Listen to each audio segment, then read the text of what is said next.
It's the last week. It's week 52. It's a big one. It's an emotional one.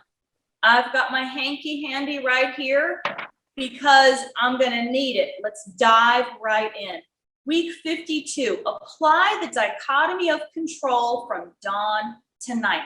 We're talking about all the time. We're talking big picture here. All right, so if I can find something to kind of sum this up, to jump right in, imagine life is like an inn and we are only temporary guests. We're just passing through. We're here temporarily. We do not own anyone or anything in this life.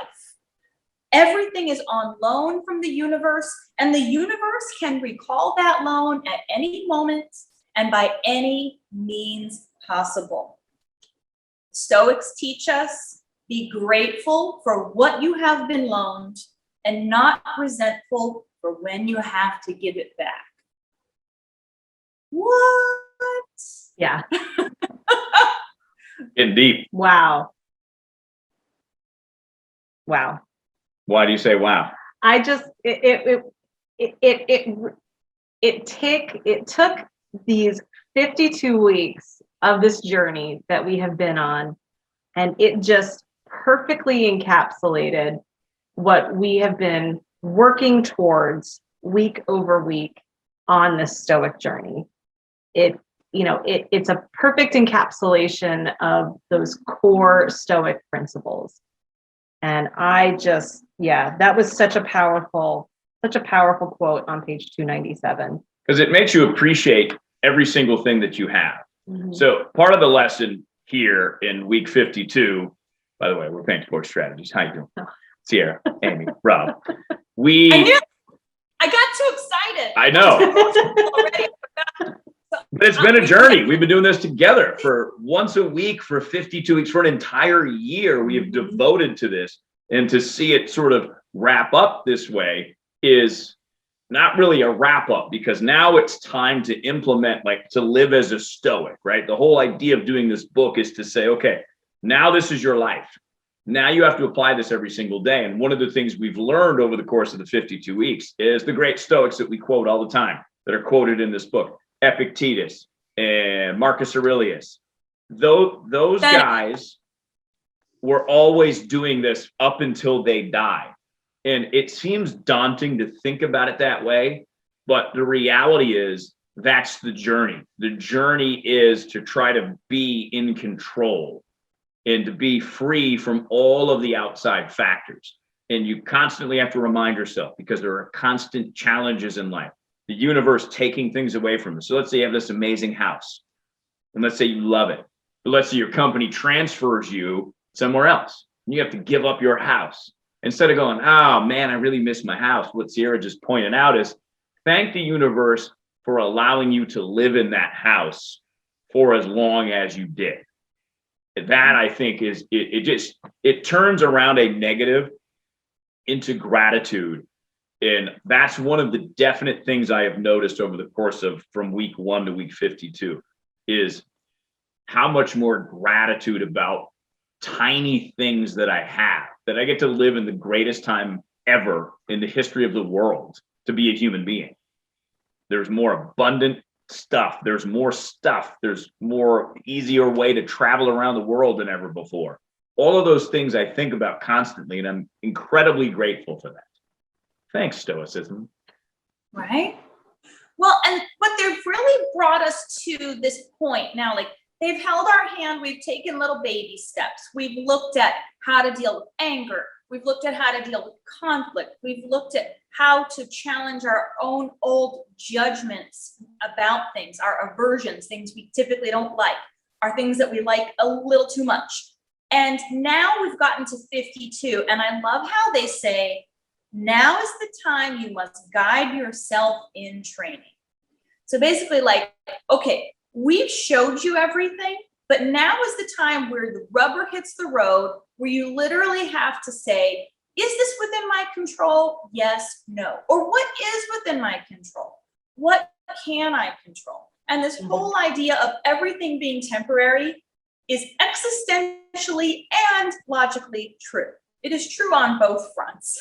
It is only temporary. Whatever is going on is eventually going to change, is eventually going to shift, is eventually going to end. We might not know when, but it will. And they are reminding us here, apply that dichotomy and control when you don't know what to do. You are in charge of your happiness as you understand it, the life worth living. So you can choose to let the traffic jam ruin your day, screw up your conversations, make you pissed off the rest of the day, cause you to sleep crappy, wake up with a kink in your neck. Or you can say, you know what? I guess we're just gonna take the scenic route. We're gonna look around and we're gonna chat in the car. And when I get to my destination, I'm there, right? You have control of your own happiness by choosing how you react to things that are out of your control. That's big, that's hard to do, but that's our goal. You know, and we've talked about this a few times in the past throughout some of the lessons that we've covered over the last 52 weeks, but that idea of gratitude and how we can so easily get into the yeah buts. Yeah, but okay, that sounds great, but I've had all of these things happen in my life. So I've earned the right to be angry or earned the right to be miserable. But ultimately, how is that serving you? You know, you talk about this a lot in your program, Radical Mindfulness, Sierra. It's like, okay, that's great. You know, well, it's not great, but well, that's information, that those are circumstances and information that have helped create who you are today. So you can choose to carry that boulder around with you, or you can choose to release the chains and acknowledge it for what it was, for how it brought you to this point. And it can make you better. You know, I think we even talked about how it's always amazing. You see these stories of these individuals who, to any of us, look like they have a very hard life. You know, Nick, what's his name? Santanastasso. We talked about him several weeks ago. He was born with no legs, one arm, and a finger. Like, that's it. And he is doing amazing things in his life. And he is so grateful and he's so positive because he's been given what he has been loaned in this universe. He is going to use every single juicy bit of it and squeeze that lemon to make the tastiest limoncello ever. And that's the thing. I when I look to those people, it's always amazing how sometimes the ones that seem like they have the hardest struggles are the ones that are having the best life. And the rest of us are miserable, living in our nice homes with our $1,000 phones and still griping about how the world's against us. And so that dichotomy. And this is true for you as an individual, but this is also true, as I've learned a lot from Amy and her Extraordinary Teams program, about how you operate as a team. So on your team, you can be pissed about a circumstance, or you can say, okay, it is what it is. How are we going to pivot to move forward? How are we going to accomplish the most amount of our goals that we possibly can? Maybe we need to think about this a different way. Maybe the old way is out the window, but working together as a team, communicating effectively, as Rob teaches us, communicate that positivity or that rolling with the change so that you can work together to come to the best solution with what you have got. Because we're all just working with what we got here. You can be pissed about the circumstance, or you can take it as an opportunity. And notice that your judgments about those circumstances, like Sierra said, you're pissed about it. Why? What made you pissed about it? What did you judge along that process that got you in that mindset? Because as Epictetus, again, one of the four founders of Stoicism, who we've learned so much from over the last 52 weeks, these mistaken judgments we must eradicate, he writes, and concentrate our efforts on doing so.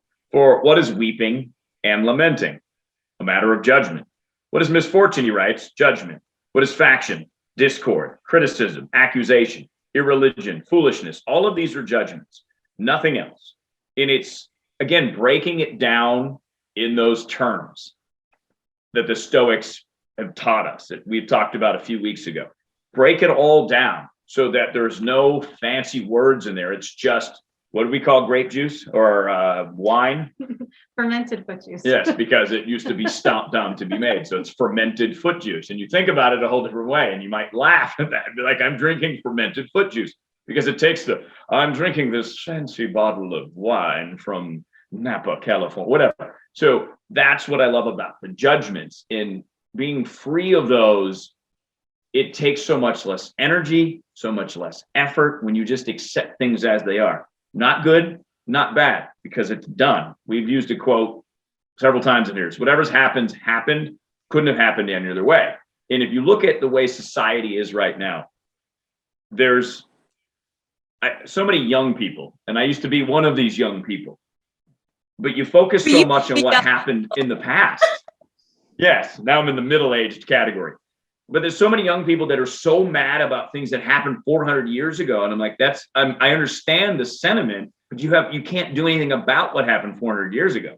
You can only do things about now. And if you focus so much in the past, you're missing the present. And what Stoicism does is like, nope, be in the present. Always be in the present, always striving to be better, always striving to be in control of your thoughts, of your emotions, of your reactions, and your judgments, or getting rid of those judgments, if you will. Mm-hmm. And I do want to point out that, when it comes to the acceptance piece, I'm one of them as well, where we talked about anger a few weeks ago, and it's not becoming a wet blanket. It's not just saying, well, you know what, it is what it is, and I'm just going to let it be.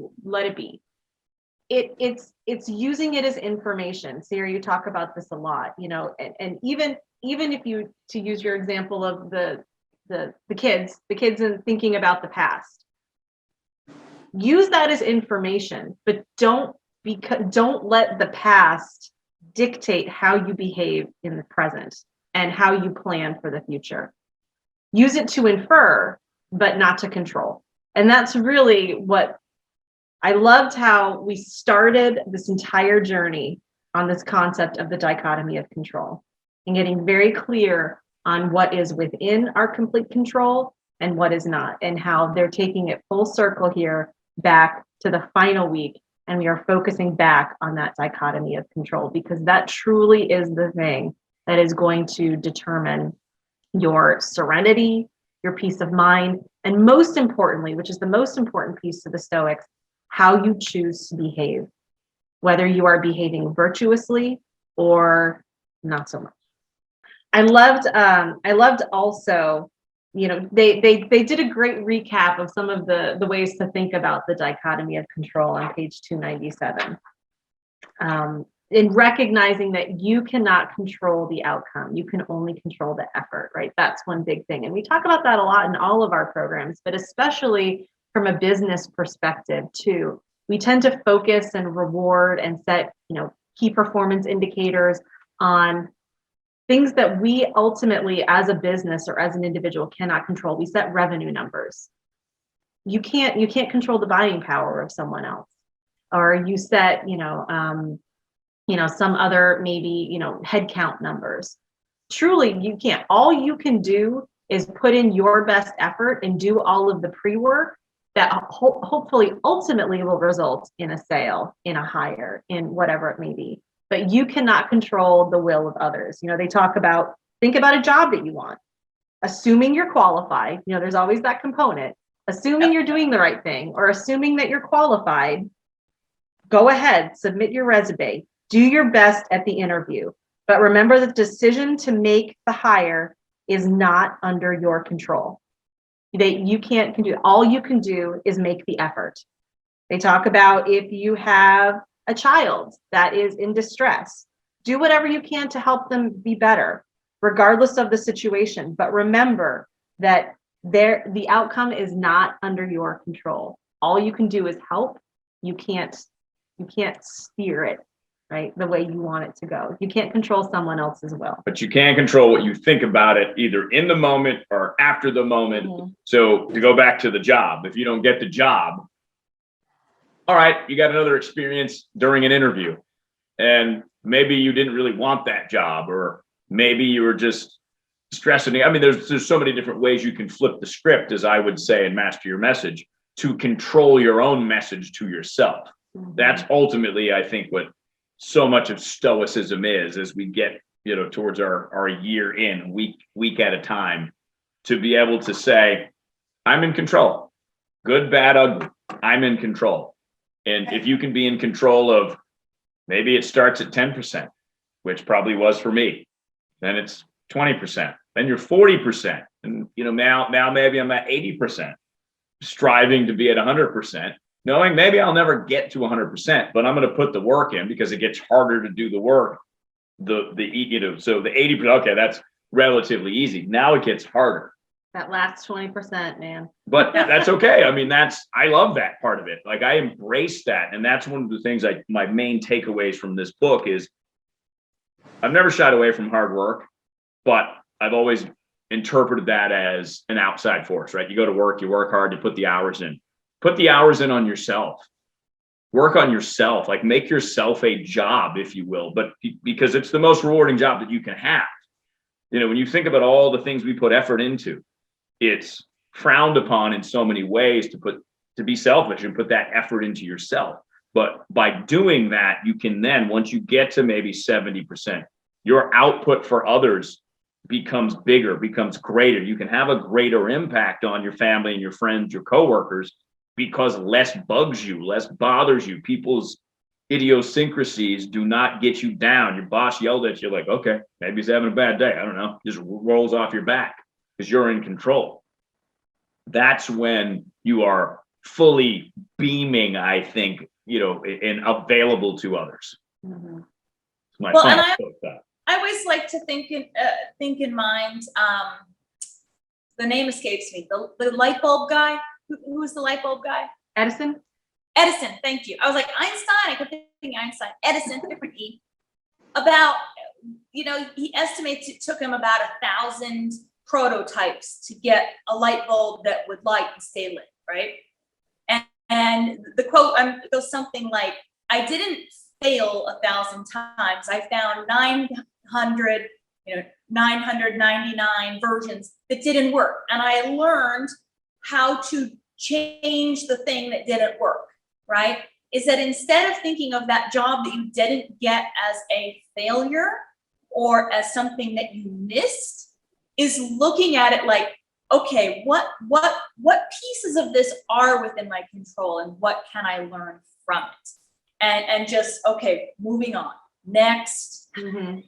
Yeah, don't just cast it aside. Take that information, right? To your exact point, take that information and use it. Use it for the next time. Maybe it was a great way to learn how to prepare for an interview, or maybe it was a great way to learn how to create a presentation, whatever it might be. There's something that you got out of it, even if you felt like it was a complete waste of your time. That's still information. Maybe now you can better cue in to how to detect when a job is not right earlier the next time. So that way you're not going through 12 rounds of interviews and then you find out at the end they're going to pay you nothing. That way you learn, okay, you know what, I need to ask for that up front. That's information. That's a lesson. That's something that I now have control over for the next time. Whereas this last time, I didn't take the reins of that. Yep. Yeah. This was a big one. And this was the culmination of 52 weeks of these baby steps. And I have to be honest with you, as I look back, week 1, the title of week 1, discover what's really in your control and what's not. When I first read this, I was like, well, duh, right? A lot of things are not out. And then after I got into it, I'm like, it sounds really simple, but actually doing it is actually really hard because you start catching yourself. Now, this is where I think it's important, is that even though we are at 52 weeks, even though we've learned a lot about dichotomy of control, applying it, catching it, noticing it, being the awareness of it, we are never done. Like, we are going to continue practicing this imperfectly. We're going to continue learning from our opportunities. we are going to continue to grow and try each day and each time to live virtuously. And this is the end, but the beginning. Mhm. End, but the beginning. Yeah, and know that we're in good company, because even some of the most famous Stoics, many of those who are quoted here, Epictetus, Marcus Aurelius, Seneca, Musonius Rufus, all of these individuals, Zeno, the reason why we have this is because they had to constantly work on it as well. All of these journals, all of these entries were their reminders to themselves of when they tripped up or how they needed to refocus, pay attention again to their behaviors, what they're doing as well as what they're not doing, what they're, lacking attention to. All of that is part of this, how to deal with anger, how to separate the effort from the outcome. All of these different things that we've learned over the past 52 weeks are those valuable tools, but know that we are in great company, because the idea of a Stoic sage, which is kind of considered the ultimate goal to reach, almost no one gets there, but that's part of mastery. That's part of that journey. You're always working towards improving yourself, knowing that you're, 80% is pretty darn good. Yeah. Life rewards those that put in the work. I mean, and that's the Mhm. reality too. So I'm going to make this a little bit more personal as we, wrap up our 52 weeks here. So when I was a kid, I started to have what some would call depressive thoughts. Been diagnosed twice with depression. Couldn't really figure out how to stop having those thoughts. And then comes along my first foray into personal development. And then you overlay Stoicism with that. It transformed me from being a victim, if you will, to just accepting that this is the way my thoughts are going to be for the rest of my life, and I just got to deal with it. Turns out that's not true, at least for me. So if you are in a situation where you have a lot of negative thoughts, if you are in a situation where you think that that's the way life is going to be, it doesn't have to be. It's going to require a lot of work, but it's better, in my opinion, than living with all those negative thoughts. Now, do I still have negative thoughts? Sure, but they're not as dark as they used to be when I was 15 years old, when I was 30 years old, even 35 years old. In the last 3 or 4 years, this year doing Stoicism included, has taken me out of the passenger seat. Not every day, not all the time, not every situation, but I am in that driver's seat. I'm going to say 80% of the time, use that number I used a little while ago. That has made such a huge difference for me. I know it can make a huge difference for you. And we here at Painted Porch Strategies have designed our entire system for that, for you. So you can, as they would say, live in a good flow of life, as the Stoics would say. What's the word? Eudaimonia. Eudaimonia. A life worth living. Mm-hmm. Mm-hmm. Right. Yeah. Well done. My big takeaway was I am in charge of my happiness. And I think that's what Rob was just expressing so beautifully. Thank you for that insight into your journey. It's not, choosing to be in the driver's seat, and choosing when you need to pull over to the rest stop, you pull over to the rest stop. When you need to get out of the car and take a break, know when to do that. There's power in taking the wheel, right? Take the wheel for yourself. Take control of your own happiness. And if any of this is, if you think, wow, I want to learn more about this, I want some help for this with my family team, my work team, we've been working on this and we'd love to help you. So you can find out more by going to our website, which is paintedporchstrategies.com. Don't forget the 3 W's beforehand. We're not young people anymore. So, we remember when you had to remind people about the 3 W's.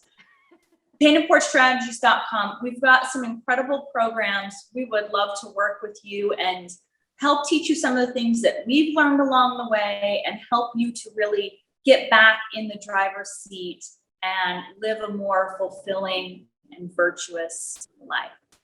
So for me, Sierra, for Rob and Amy, we are Painted Porch Strategies, And that is a wrap on a handbook for new Stoics, 52 weeks. Bravo to a job well done, guys. Cheers.